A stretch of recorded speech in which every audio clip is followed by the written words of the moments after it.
doesn't care. The market's not like, oh, are you ready now? Are you ready to size up? Okay, let's give you, no. You don't get to choose when the market is hot, okay? You have to be prepared when the market tells you that it's hot. And it might be in a week, it might be in a month, it might be in 6 months. It might be, 3 years from now. But the money that you can make in a hot market blows aside everything else. And you need to be ready for that.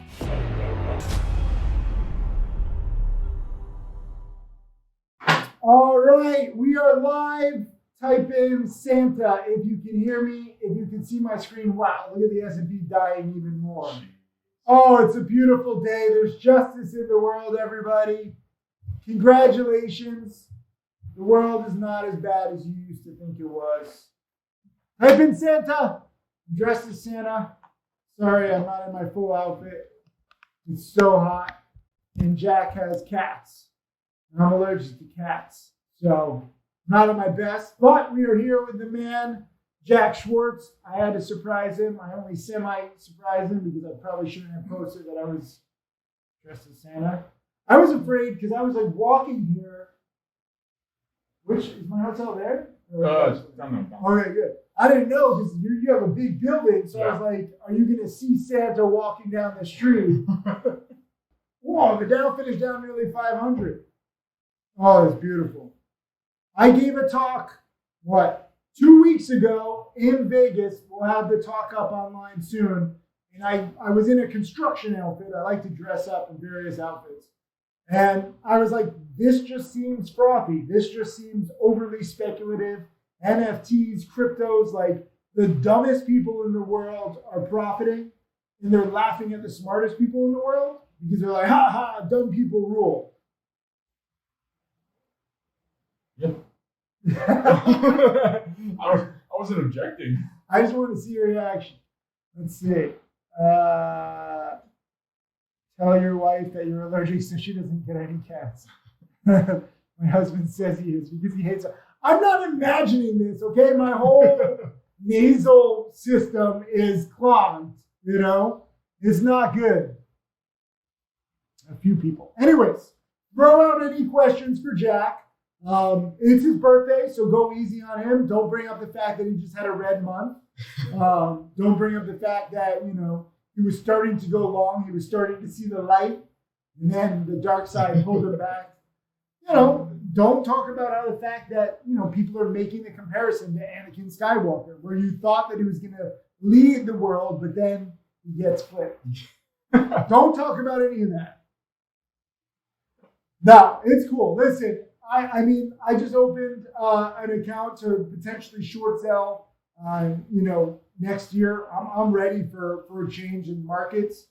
I think that with that promoter getting arrested, OTCs have really calmed down. Although, thank you, George Sharp, and the whole high school team drama that played out today with TGGI. Nice little panic. I locked in a few hundred. Turned out to be a 25% plus bounce.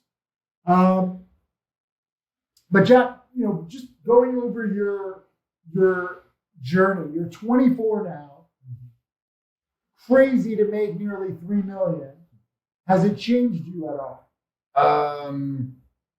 Be honest. Not Be really. honest. I mean, like, what kind of changes do you think would happen? I don't know. I'm looking at a lot of expensive electronics around here. The litter box. I got a litter box that cleans itself. A litter robot. How much is that? Like $560. Like, see, not bad. Let's think about all the time it saves me. How much more can I study? Right? How much is this crazy fan? This looks like a crazy fan.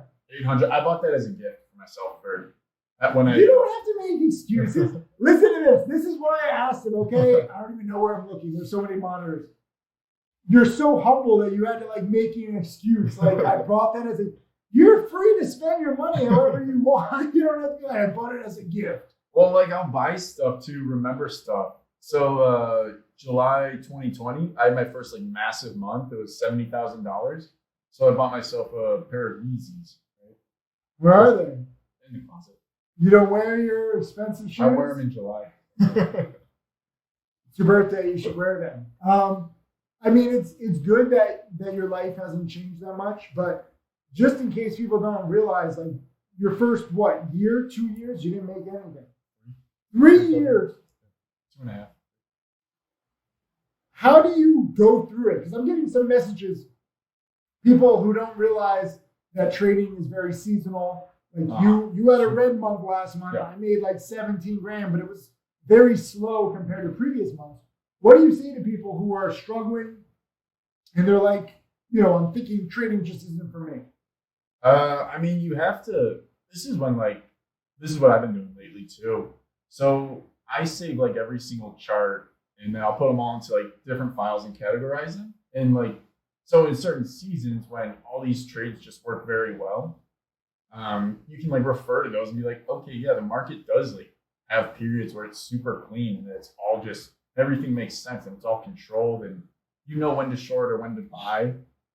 And then like right now for me, I don't really have a lead on anything, so I'm just trading super small. And like, if I go long, the bottom will fall out, or if I short, the top will get busted through. So I mean, it's there's gonna be seasons like that. And it's frustrating. Listen, like if you're trading in a tough market, it's not you. It's not that you suck at trading. It's not that trading isn't for you. It's just that it's a tough market for everybody. And some people are doing well. Shout out to Sandeep, who made over 200,000. But a lot of his profits were just on LCID. Sometimes it's just one play where you get in a rhythm, whether you buy it, whether you short it, whatever. But like that's your play. And like the market has so many like variables in it that there's not one strategy that's going to outperform every other strategy in every single environment. Yeah, that just can't happen. But why do you think people expect like? Even you who made a lot of money and my other top students who made a lot of money, why do people expect it to be like a linear profit thing? Like, oh, you know how to make millions. So now you're set for life. You know how to make millions all the time. Why is it not like that? Why is it? Because people change, patterns kind of change a little bit, and like behaviors have to change with it. So it's never just going to be straight up just that way. It's never going to be like straight going up. 2 moving targets. The market is always moving, and what you're best at is always moving. So you got a picture like Top Gun where like you have, are you a fan of Top Gun? I didn't see it. I don't watch many movies. Who here has seen Top Gun? Type in TG. Also stands for Tim Grattani. It's been on my list. You have to watch it. Top Gun 2 is coming out. You can't like not see Top. It's a classic. You're gonna love it, right? You're going to get the sunglasses. You kind of look like a young Tom Cruise in Top Gun. Like, this is you. Anyways, Top Gun, any fighter jet pilot, you have your target, with like a bullseye. But if you're flying a jet, like you're flying too.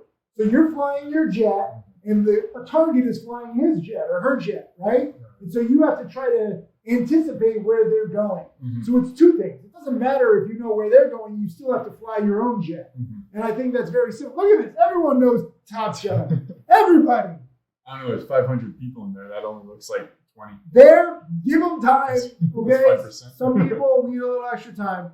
The point is, there's 2 moving targets. It's you and the market. Let's say you do amazing in any 1 month or 1 year. Like for me, I've made over $1 million because morning panic dip buys were fantastic. Aside from TGGI this morning, the past 2 months, crap dip buys. They didn't bounce.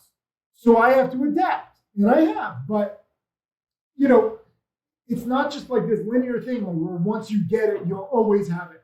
Sometimes you need to push it when you do have it, then pull back when you don't. Like you said, You're trading much smaller size. What is the ratio of dollars? Like previously you would bet, let's say 50,000 on a trade. What are you betting now? Oh, I mean, I'm probably betting 1/10 at most, like 1/5 normal size.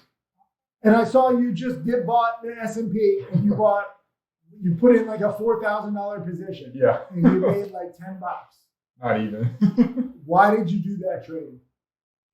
I mean, it was too perfect of a setup not to, because I mean, you had a 1 minute 4.2 million volume candle just hitting like that. You thought it was near max panic. Yeah. So this is what I'm saying. Where you think of yourself as a retired trader, you come out of retirement when you see a play where you know you would feel guilty missing it, you wanted to partake in that because it was just too perfect. Yeah. You're like, oh, I got to do this. That's how you guys should think all the time. When there's a play and you're like, oh my God, I know this play. Oh my God, I know what's going to happen next. I have to be a part of it. Whether you paper trade, whether you take 1/10 position size, whether it's your time now like it is for Sandeep or some other traders, and you go, full size, not full in, but full size position with your confidence or half size, that's trading, okay? You don't have to bet the same dollar amount every single time. You go up and down. I mean, right now you're 1/10, but was there a time where you go like, I don't know, if you were on a hot streak, would you take bigger positions? Oh, yeah. How big compared to previous? Would you do like double up, triple up, quadruple up? Oh, I mean, I do like a very variable sizing. So, I could go anywhere from like 5 times like my size right now or like even 10. But that's an option. Yeah. So this is what I'm saying. It's not just like... Nobody's forcing you to put money in. Well, but people need to have an idea of the range of results and the range of position sizes. So you go up or down 10 times. Like you might take 10,000 shares. Next week, if you're not doing well, you'll take 1,000 shares. Yeah. Let's say you're doing really well. Instead of taking 10,000 shares, you might take 100,000 shares. That's trading. It's all about, can you maximize it when it's hot? I saw, not to call anybody out, but I'm going to call Kyle out this morning. Not Kyle Williams, Kyle DeMattia. And he was like, oh, when is this slowness going to end? Like, I'm protecting, I'm staying safe, but this is boring. And I want literally a 2 or 3 year crash. I want more time because I'm just exhausted. I'm trying to visit all the Millionaire students. Congrats to now 30 of you. I'm getting to each of you soon. Don't have cats. Try not to kill your teacher. But secondly, when it's not a hot market, study more. Like go out and live. Jack Kellogg did a great thing where he made $6 million earlier this year. Then he basically took 2 months off to like get his health back because he went so hard. Yeah. Right? Yeah. He literally was training. He had like mono and strep throat, and he wouldn't go to the doctor. He was training. It was like Kamate. Oh. That was a crazy period. But exactly. So he was pushing himself when the market was there. And that's why I said, December, January, February, March, like that's when you push it, when it was hot. Not to call out anybody, but his name is Michael Huddy. He wanted to plan a snowboarding trip in like February when the market is hot. And he was inviting all the other Millionaire students. And I was like, Huddy, you can sabotage your own career if you want. You can sabotage your own hair if you want. But you don't get to sabotage others. And I forbid anybody else going on that snowboard trip. Nobody else did. Huddy wasted probably 20, 30, maybe 50, maybe $100,000 going snowboarding. Yeah, even in all my classes, since it was on Zoom, like I had charts up every single time. I looked down. I remember in February, I looked down at my fingers and I was like, I don't have enough fingers to execute all the trades I want. Yeah. Like I was doing 15, 20 trades a day, which I write out the buys and the sells, meaning I'm sending 30, 40 emails just of alerts per day. That's a lot. But it was hot. How much did you make in January, February, March? Do you remember? January, that was a big month because that was the first time that I could say I made $250,000. Yeah. February, that was like my biggest month ever with $610,000. I made like 300,000. That's previous years. I only made like 100 or 150,000. February was it. So when you guys were like, oh, I want another shot. Like some people didn't maximize, some people didn't size up, some people weren't ready. And you're like, okay, now I'm ready. Market doesn't care. The market's not like, oh, are you ready now? Are you ready to size up? Okay, let's give you, no.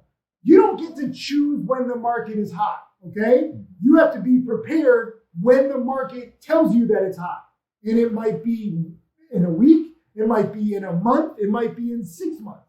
It might be, 3 years from now. But the money that you can make in a hot market blows aside everything else. And you need to be ready for that. So I hope that's far in the future because that gives you more time to prepare. Even though I know people want success right away. Oh, yeah. Did you size up? Are you happy with your performance? In the whole year? Yeah. Yeah. How much are you up this year? Roughly. 2 million? $1.5 million? 2? Why do you say 2? Why does every millionaire student not want to say $1 million? Is that too? I don't know. There's expenses like borrow fees. It's like, yeah, sure, 2. Yeah, but I'm just saying it could be 1.75 million, but you would be tempted to say 1.75. Yeah. Why do millionaires want to abbreviate that? Are you trying to remain humble? Are you just humble? Again, keep it simple. You need to inspire these people. Let's take a question. Someone started this challenge in February. You were overwhelmed. This is another thing. That's actually a good point. I know that's not a question. Some people are overwhelmed with the number of plays. Again, you have to figure out what your pattern is. I was overwhelmed in February because I knew my patterns, and my patterns were hitting every day. Okay? Right now, I'm fine taking 1 or 2 trades a day. I didn't really need to take a trade today. I was literally like planning a surprise. We'll show that video. Found this amazing bakery. I'm so like I carbocided myself. Let's see. Jack, which DVDs or webinars did you watch multiple times to perfect your strategy? I watched Gritani's a bunch. I watched every single one of his DVDs, every webinar, every video lesson. Every webinar? We're talking over 1,000 webinars.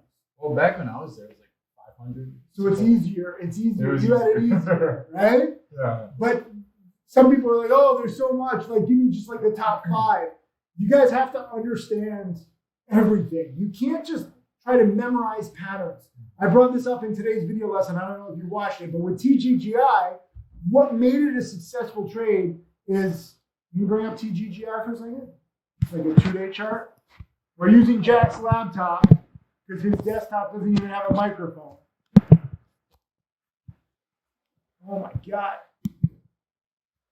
Pull up a 2-day of TGGI. 2 days. So look at that right in. How do you get? Don't mess with it. Just put it on there. Oh wait, so they're seeing us. Yeah, they're seeing us. I should have asked Pascalito. I don't know. Whatever. No, we're not going to mess this up. Trust me, the software. Pull up a 2-day chart of TGGI. You'll see a spike into the close yesterday because it was breaking out and looked like a solid breakout. Today, huge panic near the open because there was a battle where George Sharp, he's like this promoter consultant, but if you don't hire him, he talks crap about your company. So apparently TGGI didn't hire him. They didn't pay like his ransom. And so he talked crap, right? This is literally how George Sharp operates. And I love it. You know, he was hired by HMBL, so I piggybacked him. He made me a nice like $2,000. Today, he talked crap about this, creating a panic at the worst time for anybody who bought that breakout yesterday. So it was max panic today, down like 25, 28%. And it had broken below 0.015, which if you know my morning panic dip buys, I like it when it breaks below a key level just barely. And then it bounced perfectly. And I took, a few $100. It actually bounced 24%, but it's because I know who George Sharp is. I understand morning panic dip buys. I saw exactly what was happening. And then I know how promoters operate. And I underestimated how much they would support the stock. But the different pieces of knowledge that I used to put that trade together, it's not just like, oh, buy any pump that's down 28%. It's not that simple. What's your favorite patterns that you've used the most? Is it morning panic dip buys, shorting first red days, buying multi-day breakouts? You tell me. My favorite's a failed multi-day spike. So like you'll have a really hot stock, and then like the next day it'll try to like spike really aggressively into resistance, and then the previous day's resistance just overwhelms it, and there's a really big fade on it. So I like that, especially with a fake out breakout where it actually breaks the former highs. Yes. And so everyone's like, technical breakout, but just barely. And it finishes at the day lows. So it sucked everybody in. There was a penny stock that did this the other day. Was it OSCI? I forget. Everyone was waiting for the breakout all day. With like 3 minutes to go, it broke the day high. And then with like 1 minute to go, it failed. And the next morning was a panic. Yeah. So everyone who's buying these technical breakouts, be very careful. It can be a fake out. Pull up like a 10-day chart of the NASDAQ, or the S&P 500 actually. Let me just show you. I mean, you guys can pull up your chart at home. You have NASDAQ? pull up the S&P, SPY. Just look at a daily chart. Daily. But look at this. Look at that one day. Look at this. Pull up that day. What is that one day? What is that one day where the S&P broke the day high? What is this day? This day, right? This one. What is that day? I don't know. November 22nd? November 22nd, okay, the S&P 500 had a technical breakout over like 10 days. And everyone was like, new highs, let's celebrate. Yeah. But there was a sharp sell-off into the close. And now, we're down, it's only like a 5% drop. But again, that's a nasty technical breakout fail. So you like that pattern if this were a stock? Yeah. That's usually what I use on like all my intraday shorts, like on day one. They'll set up like a consolidation zone, then they'll break it out over it, and then everything just gets overwhelmed. Because the beautiful thing, like Jack likes to short sell, if you short these failed breakouts, all those people who bought the breakout, they're such short-term traders, then they have to then reverse their position because now their thesis is busted. Is that basically what happens? Yeah. Right? That is a nasty breakout. And I saw it, and I remember thinking about that because it doesn't always apply to indexes because there's a lot going on, but that was a good example. Yeah. I actually didn't know that on the daily chart. I saw that, and because again, I'm always looking for signs of topping right now, and you never know. I'm not like predicting a crash right away, but I'm like, I've seen this before. I can start it.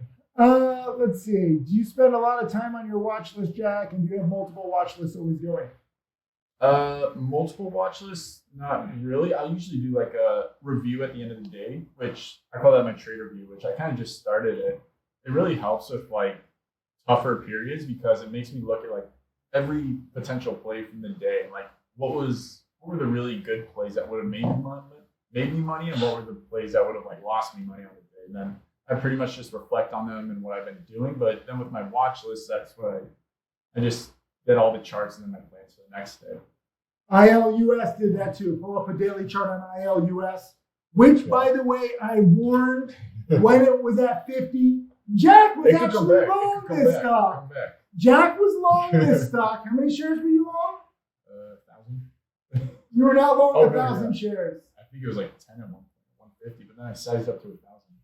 I mean, I didn't really have that much faith in it because I wasn't. You only had 1,000 shares? Yeah, like max. Like $450? Yeah. It was more to help the cause. Well, help what cause? Okay, this is what I have problems with this stock.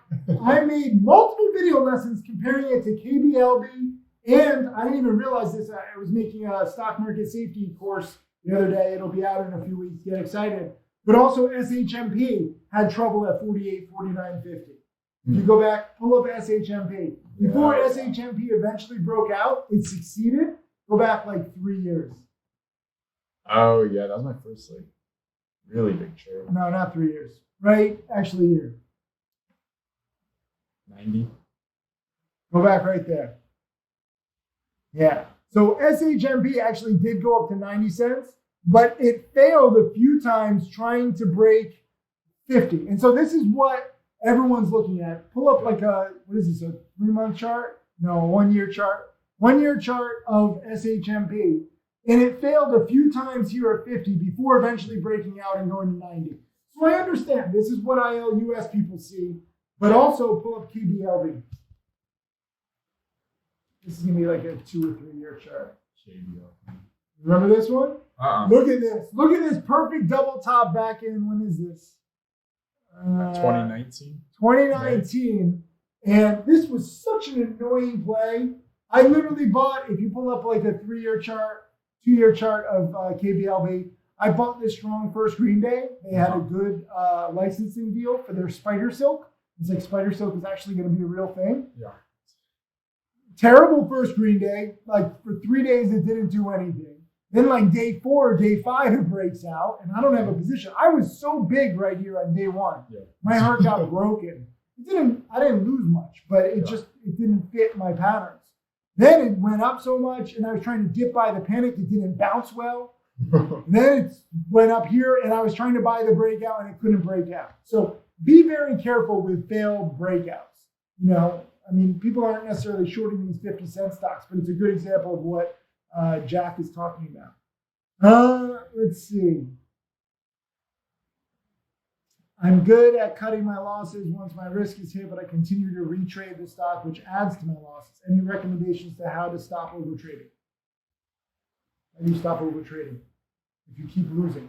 Small loss, small loss. Death by 1,000. I even have trouble with that sometimes. The easiest thing to do is literally just have the discipline to shut your computer, walk away. The market's not going anywhere. It'll be back. You just have to walk away. You have to understand, like, during the stock market safety course, it was actually pretty crazy. I've made $1 million plus the last 2 years. My biggest loss on each of the years was $6,000. I am so controlled because I don't want to look like an idiot with the students. I know everyone's watching, so that makes me more conservative. Sometimes I get out of plays far too early, but I don't have the big loss. The biggest loss actually was January 6th. I was playing LLLI, which is a defense non-lethal weapon type play. Yeah. January 6th was when we had the Capitol riots. I thought the riots would spread overnight. Yeah. They didn't. I was actually up $4,000. But that was my biggest loss in 2 years, actually in 5 years. So I've made like $3 million in 5 years. My biggest loss being like $6,000. That's really good. I was like, damn. So I have cut down on the losses. And it's, again, I encourage you to share all your trades openly. Get in with the community. You will start to not want to look like an idiot if you post everything transparently. And then that accountability will help control you. Even if you have lots of small losses, again, walk away. What do you do when you walk away? I drive my car, work out, go for walks. Fantastic. Literally walk away. All beautiful things. When looking at resistance and support, you take intraday or daily levels to be more important. What do you look at more? For intraday or daily levels? Yeah.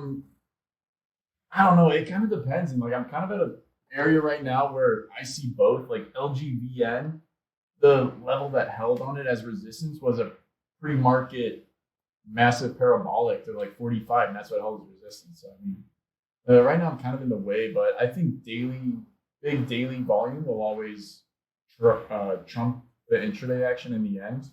Like AHPI, that thing, it spiked really hard on the half day, right? Yeah. And since then, I mean, it's just been slaughtered.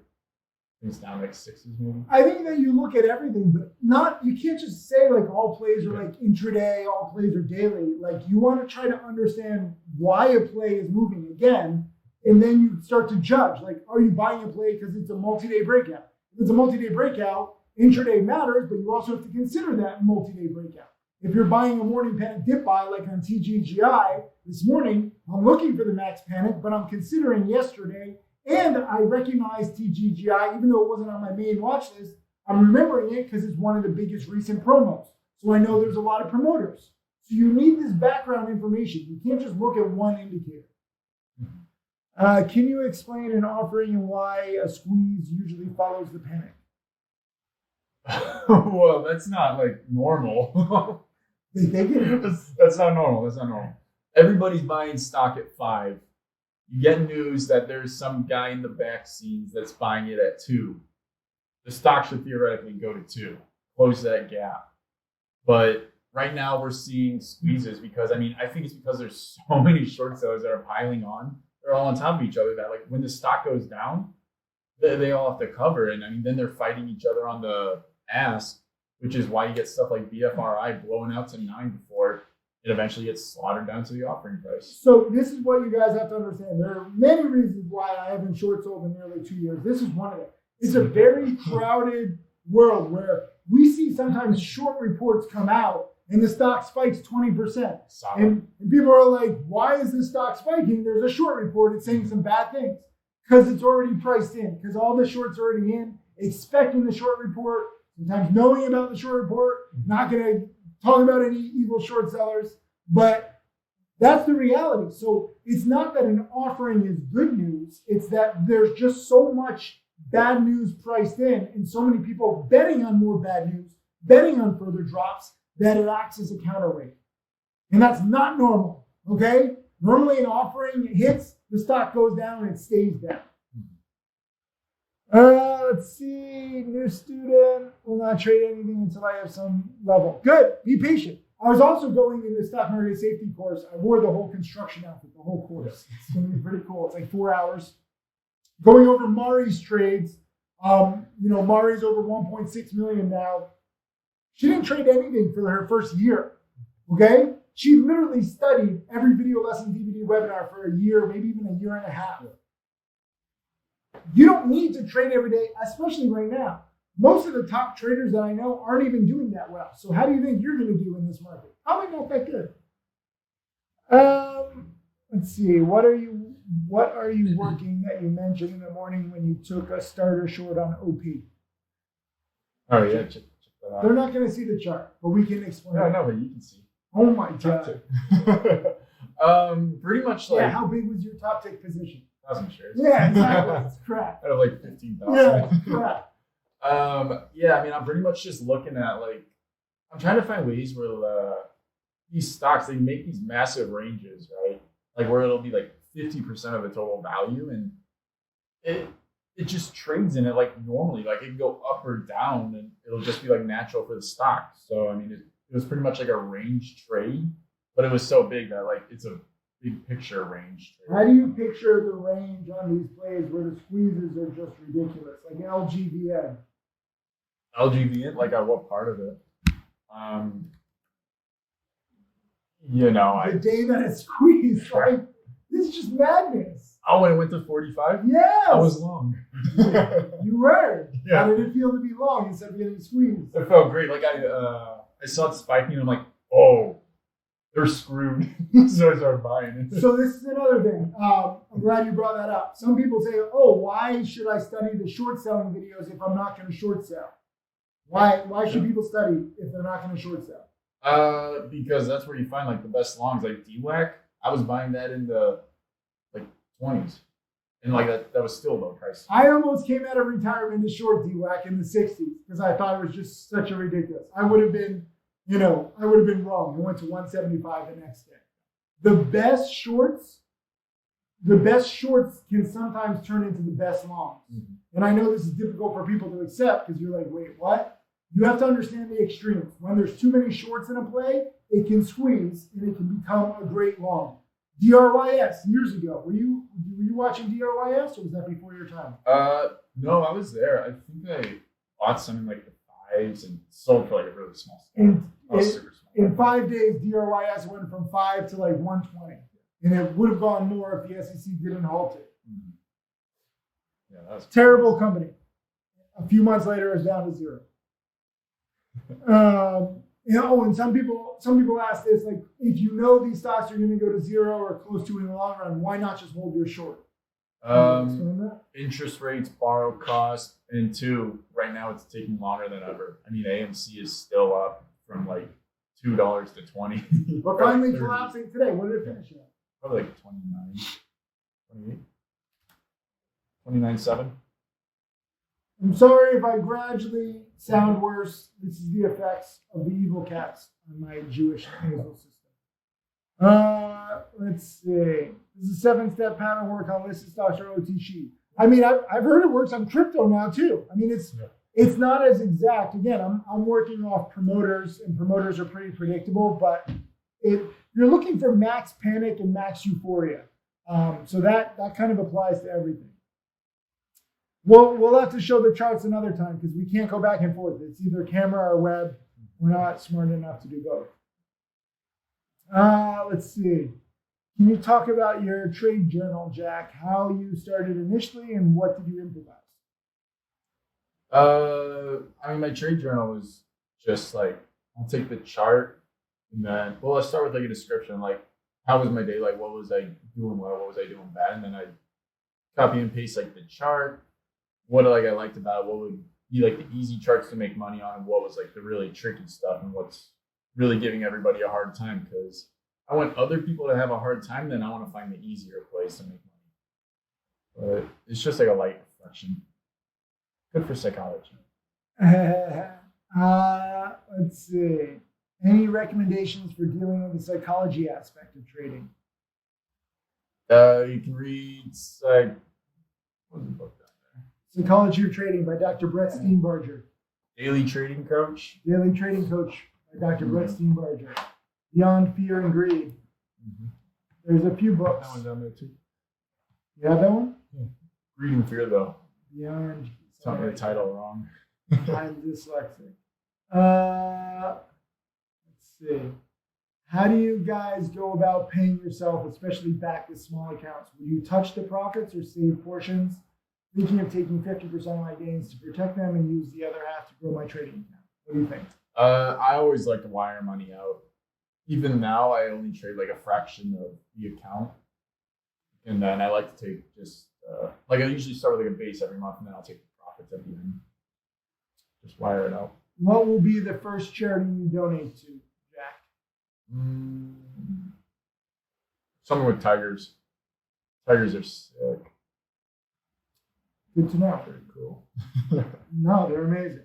So I'm also here visiting with Jack for his birthday. I didn't just bring him a bunch of carbs, which I did, which were delicious. Wait, go get the egg tart. Show them. We can show them the egg tart.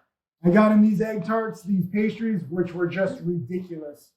But we're also here tomorrow. We're going to go to a bunch of charities, and I'm making donations in Jack's honor. Look at that. Show it. Show it up close. Get it in there.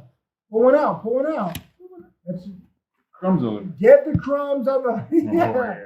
Look at that. Wait, get a 360 view. Show them the Oh, yeah. Look at all those layers. There we go. There's your pastry porn for today. But yeah, we have some good charities tomorrow. We're gonna make some surprise donations, 20,000 a pop, 60,000 bucks in Jack's honor. It's pretty cool. Oh yeah. Some local charities. I think that's good. Jack, what are your thoughts on trading pre-market at like 4 a.m. or do you only trade market open? I mean, there's some gems to find at 4 a.m. Sure, You but get up at 4 a.m. No, I don't waste my time. To me, Or it's 3 a.m. We're Central Time. Yeah, it's essentially it's 3 a.m. But it takes too much of my time. I lose sleep, and quite honestly, the liquidity is like great, so you're not going to get like insane amounts of size. Yeah. And it can squeeze so much further than you think. That's when you'll get like 1,000% squeezers every now and then. Yeah, I agree. You just saw a guy on Facebook asking where he can take out a loan for $20,000 to invest in the market. You cannot fix stupid. I wouldn't call that stupid. I would call that greedy and a sign of the times. Because the crazy thing is, if let's say you had applied that to quote stupid assets, oh, you got a crumb. Quote stupid assets like Dogecoin or Shiba Inu, you would have banked. Stupid is getting rewarded. So it's not as crazy as you might think, but it is irresponsible. And I think that's a lot of people are doing that. Are you in Shiba Inu or I was. Doge? Did you ride it up? I did a little bit. And then there was glitching in the Coinbase, so I started like arbitraging it between like the Shiba USD and the Shiba Tether spread. Come on. You degenerate. Made like another 20,000 from it. You degenerate gambler. Oh my God. And then Coinbase, this is actually where I realized that arbitrage is not as good as it sounds because Coinbase started crashing and I'm like, holy crap, I have a crap load of Shiba all of a sudden. I didn't know what was going on. Yeah, right? It's dangerous. I might start trading crypto next year. This is part of the reason why I opened the Trade Zero account, but frankly, I'm just overwhelmed. Like, I don't want anything more. Let's see. You like Trade Zero? Yeah, they got me around in the early days. Well, I'm trying to. We're going to do potentially crypto trading, and we're potentially going to do a charity project together. You can get to my heart with charity. You throw out saying, look, I want to donate to charity, I will talk to you. Because I think that more businesses and more brokers especially should get into this. Yeah. So stay tuned for that. Let's see. This person says, favorite pattern right now is breakouts. Is there a way to see false breakouts before they happen? Is there a way to see the future before it happens? Unfortunately not. If there was, You'd be richer, I'd be on an island. right? Yeah. I mean, you pretty much could be on an island. He's still Maybe, in I don't school know. right Let's now. He's still in school, FYI. I got 10 days left. Okay. 10 days. Are you studying Right now? for finals? Oh, yeah. Slowly. Yeah. So we got like a machine learning. It's not too. Can you build some stuff for Stocks to Trade, please? Help us. Oh, I wish. I'm so bad at coding. It happens. I'm so bad. But no, like, you know, some breakouts happen, some don't. There's no way to tell like 100% beforehand.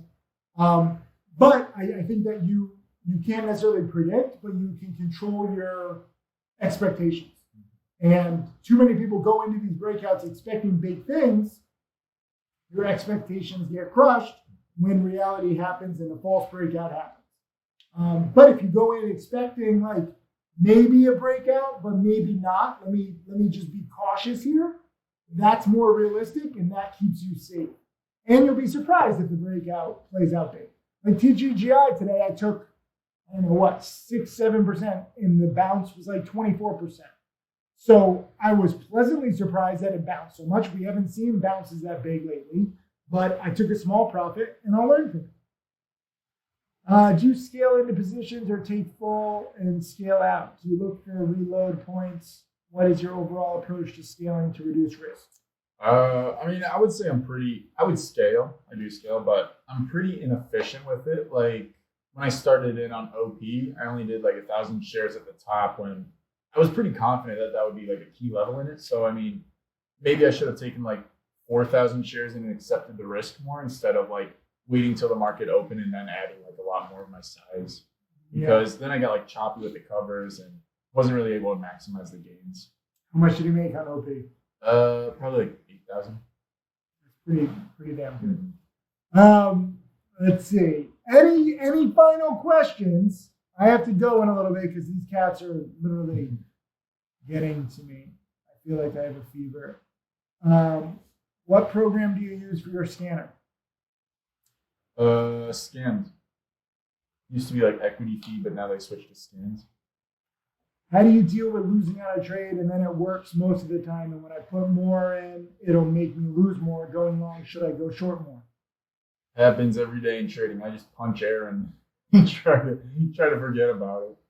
When tracking data, how long will you track a certain ticker and what would cause you to stop tracking? Good question. Yeah, that's a good question. Until you fully understand the pattern, I mean, I would say like at least 50 to 60. I'd prefer like 100 samples because then you obviously have like a lot of data and you can find like normalcy through it all. I mean, I haven't really tracked day one gaps lately just because one, I understand them very well, but two, they just haven't been too advantageous. So I mean, maybe I gotta like track other stuff with them and see why. For me, I would say, you know, especially when you're first starting, track a lot. Don't necessarily trade a lot, but track it just so you can start building a thesis. Because you don't know, Jack and I know our favorite patterns. So we can focus on our favorite patterns, then we might take some other ones. But when you're first starting, you don't know your favorite patterns, so you need to study a lot of different patterns and then find what you're best at. And what you're best at in the beginning might not be what you're best at in the long run. You know, if you had told me 5 years ago that I wouldn't short, I would have been like, screw you. If you had told me 5 years ago I would donate 100% of my trading profits to charity, I would say, screw you. But I've adapted to figure what works best for me. Let's see. Can you talk about balancing daily chart with 1 minute and trusting the bigger picture? Patience advice. Hold on, what was the question? I was reading something. Talk about balancing the daily chart with a 1 minute chart, trusting the bigger picture. So trying to give IOUS time. Well, I was so small that it could have gone to zero and it wouldn't really have like done anything to me. So if you take small positions, it allows you to be more patient because it doesn't matter either way. Yeah, definitely does. What if you take a big position? How do you have patience? Yeah, that's where it gets trickier, and like you have to find that balance between how much size can you take and still have patience, you know? Because is it worth making like 1% on a $10,000 position, or like 50% on like a $4,000 position? It's tough. Don't ask me that question because I got none. On breakouts, is it safer to buy in at support and cut right below support, or wait to buy right before the breakout? Cut below. I think they're talking about resistance. Buy in at resistance and cut right below resistance. Breakouts, FYI, resistance is on top, support is on bottom. I mean, well, let's assume it's like a multi-day breakout. That's like a multi-day daily chart setup. So, I mean, I would be buying into the actual breakout happening. I wouldn't buy full size until maybe like half size until it confirms or like it holds some sort of support after like the initial push through the resistance. As far as like an ABCD pattern goes, it's really tough to buy into like the intraday high of day because that's where like a lot of slams will happen. So it'll be better to buy like support or something where you can actually mitigate your risk a little bit. You know, again, you guys want this to be an exact science, like always buy after the breakout, always buy leading up to the breakout. You have to consider, why is the stock breaking out? What's the overall market doing? What time of day is it? Is it a morning panic? You know, is it a morning breakout? Is it a morning spike? How big have recent spikes been? Lately, if you're going for like a big OTC spiker, you're going to be disappointed because you're not seeing that many. If you're talking January, February, March, April, you can pretty much buy any breakout and you'll be rewarded. So you can't just say one size fits all. Think about what the market's doing. Look at how this pattern has been doing recently on other plays. What's the catalyst, right? Like why should a stock break out to a new range? Is there news? Is there a rumor of news? Have they announced that there's an upcoming date for news? All of this stuff matters. You can't just look at the technicals only. What's the question? Thanks for being on the webinar, but make sure you get Tim some Claritin. He's starting to touch near the eyes, which is a death wish with cat allergies. It's true. I already have it. I'm literally like about to bust out of here. When did you decide to transition from OTCs to listed? I've always traded listed, but just back in the day when I was like all long, if there was like a really good OTC setup, I would still go for it. Like SHMP back in like 2018 or whatever. Yeah, I was all over that long. I accidentally like fat fingered it and bought too much size on the 40-cent breakout.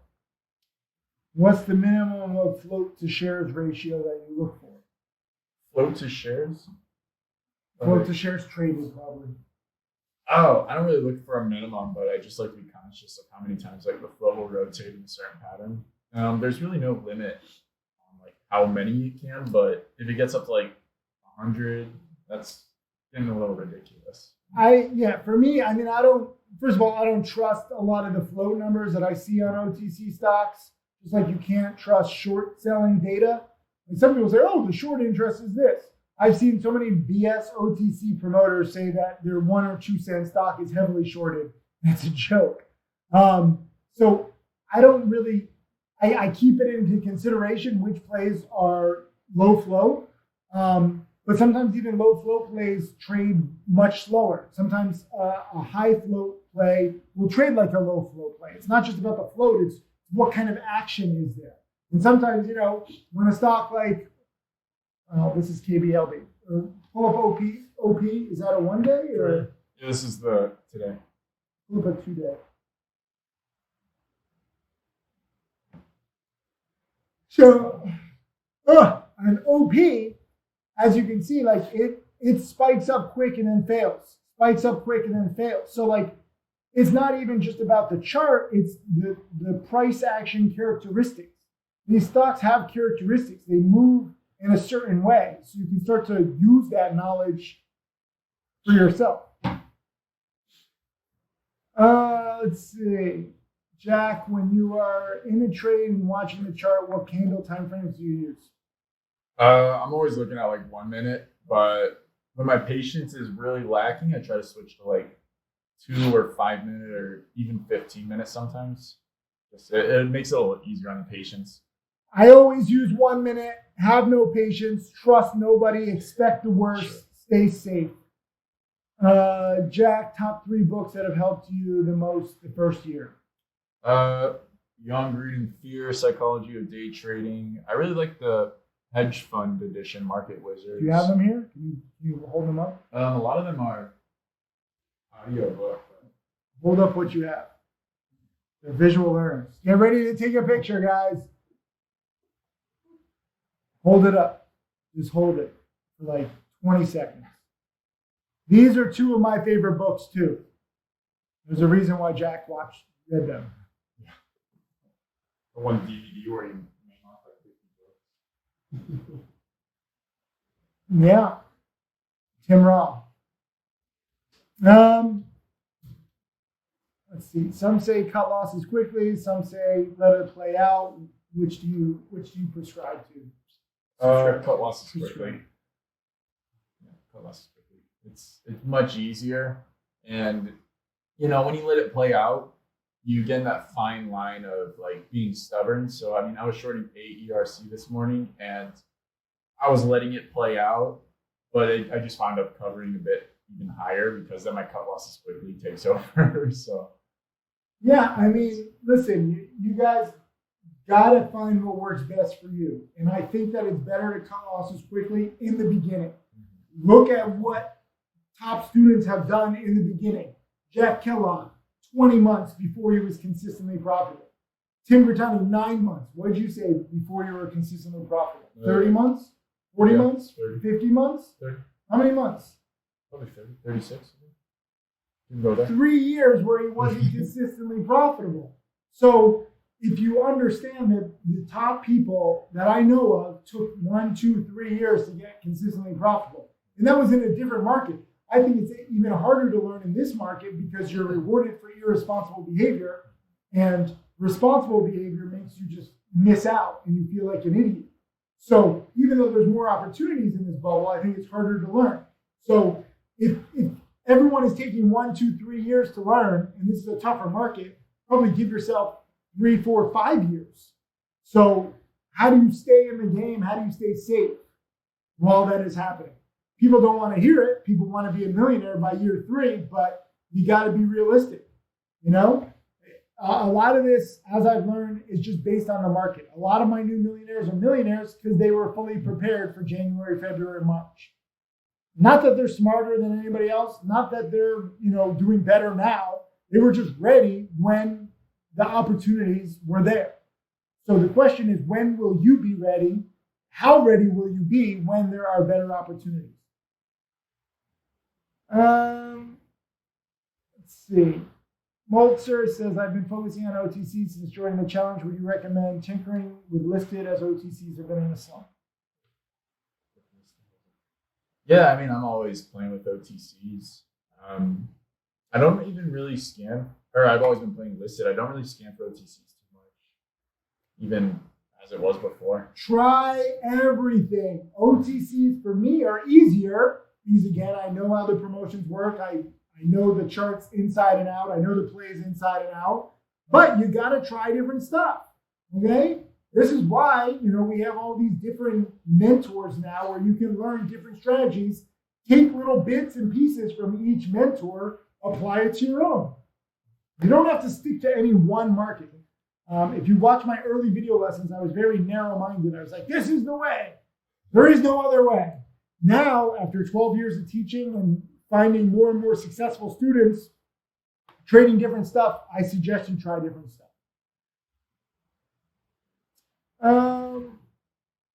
Let's see.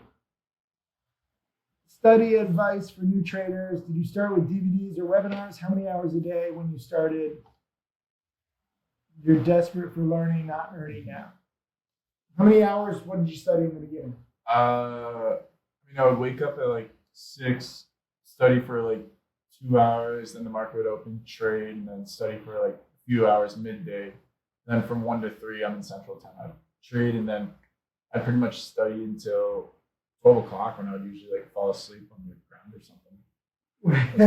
It was like that. What did you study? I did a lot of DVDs, and then I'd start with the DVDs because that kind of just like attacks everything head on. And then I like to think that the webinars go into like more particular stuff, a little bit about that. So like you get the foundation understanding, then you look a little more into actual trading with like DVDs or the webinars. You guys need to watch it all eventually, okay? Yeah. It's like do you eat your salad first before your main course and then your dessert? Or are you European and then you like your main course before your salad and then your dessert? Or are you hungry like me and you just put it all on one plate and you eat it all together and you freak people out around you when you eat your dessert first? It doesn't matter. It all goes to the same place. It's just different customs and mindsets. You ever do that? You ever eat your dessert first? No. Did you actually eat your dessert first? Yeah, why not? It doesn't matter. It's all going to the same place. Right. Does it really matter? No, it doesn't. No. Europeans eat the salad after the meal. Yeah, I was questioning that. I'm like, really? Is that right? I mean, I would trust you. It just doesn't matter. Because it doesn't matter, right? Yeah. And that's the same thing, right? So picture, DVDs, webinars, and video lessons. Those are entree, appetizer, and dessert. I would leave video lessons for last because those are the most real time. Like today's video lesson. If you watch today's video lesson, you're not going to understand it if you didn't watch any of the DVDs. So I do think you need to have your DVDs. Maybe it's breakfast, lunch, and dinner. But some people skip breakfast and they have a big lunch. Some people have, intermittent fasting, no breakfast, no dinner, just a big lunch. You can choose that. I think it's very similar. Let's see. 2 last questions. Himony says, I find myself taking regular size on a trade that doesn't work, and I take smaller size on those that do work. How do you improve?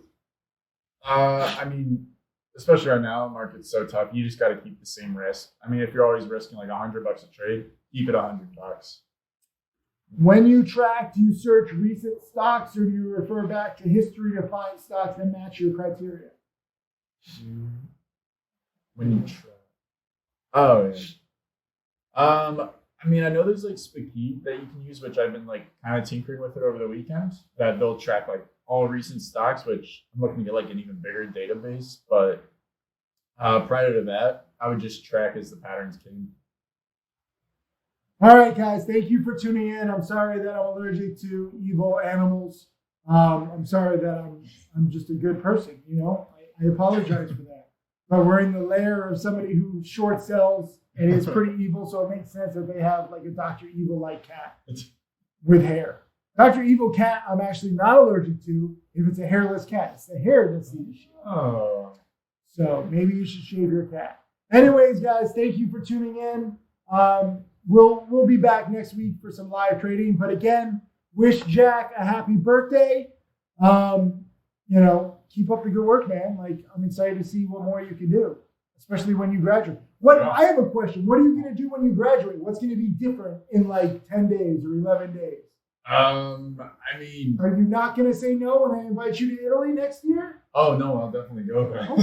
Okay, that's a start. What else are you going to do when you graduate? I mean, I'm going to have to like fill in my time and do like something, maybe like, I don't know. You're going to take hibachi with the old Italians down in the neighborhood? Yeah, hey, Jackie, let's play some hibachi. You going to write the chapter that you owe me? Still proofread. I forgot to proofread after I told you. Guys, we have an amazing book coming soon with all the top students. If they ever get their shit together, only Jack, Kellogg, Murray, and Kyle Williams, these 3 superstars finished. Still waiting on this guy. Still waiting for Matt Monaco, Bryce, Roland, Mark Crook, Tim Grittani, Huddy. So many people. So you can see it's not a surprise that Murray, Jack Kellogg, and Kyle Williams have 3 of the biggest percent gains because they are more diligent. I haven't been too hard on this guy because he's been in school. To be fair, he's in school. So well, I finished mine on the first night, but then I don't know. I haven't seen anything. A full you month. Can tell me that it's real. You can tell me that it's done. I don't even know. And to be fair, we need to proofread and edit a lot of the others. So, no, I'm excited for you. When you graduate, you will have more time. But I think that, you you're going to learn to fill it either with travel, with charity. Yeah. Come on some more charity trips. We'll see the charities tomorrow. Maybe you like them. Maybe you volunteer with them. They're 30, 40 minutes away. Oh. So Yeah, I got they time. need all the volunteers. Charity is not just about giving back money in this. Charity is not just about giving money. All these charities need time too. So if you ever find yourself with too much time, find a local charity. They really appreciate it. Yeah, just some weird comments. Anyways, thank you guys for tuning in. See you later.